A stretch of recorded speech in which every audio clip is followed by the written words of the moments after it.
অগ্রিম কর ফেরত দেওয়ার প্রক্রিয়া আরও সহজ করতে যাচ্ছে জাতীয় রাজস্ব বোর্ড এনবিআর। আগামী অর্থবছর থেকে ট্যাক্স রিফান্ড দেওয়া হবে সরাসরি করদাতার ব্যাংক হিসাবে।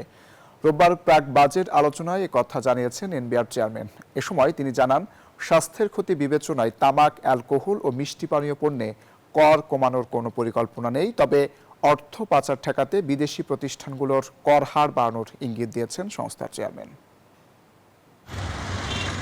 পণ্য আমদানিতে বিভিন্ন পর্যায়ে অগ্রিম কর আদায় করে এনবিআর, যা পরবর্তী বছরের করের সঙ্গে সমন্বয় করে সংস্থাটি। এর মাঝে লম্বা সময় ধরেই ব্যবসায়ীদের বড় অঙ্কের টাকা আটকে যায় এবং ব্যবসায়ের খরচ বেড়ে যায়।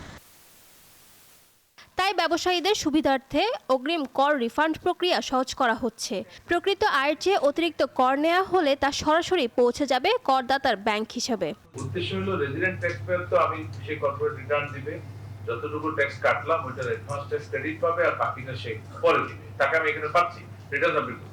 রোববার 2026-27 অর্থ বছরের প্রাক বাজেট আলোচনায় অংশ নেয় অ্যামচেম, বিসিসিসিআই সহ 6টি ব্যবসায়ী সংগঠন।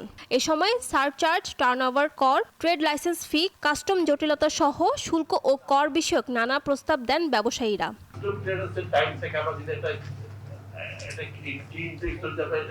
মনিটরিং করা যায় এনবিআর থেকে কতটুকু লাগছে, কেন লাগছে, দিল্লিতে কেন হচ্ছে, এটা রিসার্চ করে এই কাস্টমস টাইমটাকে কমিয়ে আনতে হবে।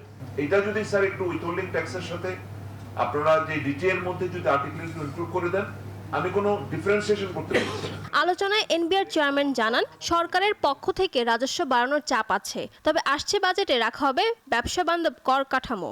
যদিও কমছে না বিদেশি প্রতিষ্ঠানের কর। বৈদেশিক ঋণ এগুলো পরিশোধ করতে হবে, দেশ পরিচালনার জন্য যে পরিমাণ টাকা দরকার এবং দেশের উন্নয়নের জন্য যে টাকা দরকার এবং দেশের আমাদের প্রান্তিক জনগোষ্ঠীকে কল্যাণ করার জন্য সরকারের যে টাকা দরকার, এইগুলো জোগাড় করার জন্য যে পরিমাণ টাকা দরকার আমাদের টাকার থেকে কালেকশন বাড়ানো। একই সাথে জনস্বাস্থ্য বিবেচনায় তামাক, অ্যালকোহল ও মিষ্টি পানীয় পণ্যে কর কমানোর পরিকল্পনা নেই এনবিআর-এর। তবে বন্ডের মাধ্যমে আনা কাঁচামালের অবৈধ ব্যবহার ঠেকাতে নেওয়া হবে কঠোর ব্যবস্থা। এই জায়গাটা আমাদের কড়াকড়ি করতে হবে। এবং ফারজানা রিয়া, নিউজ 24, ঢাকা।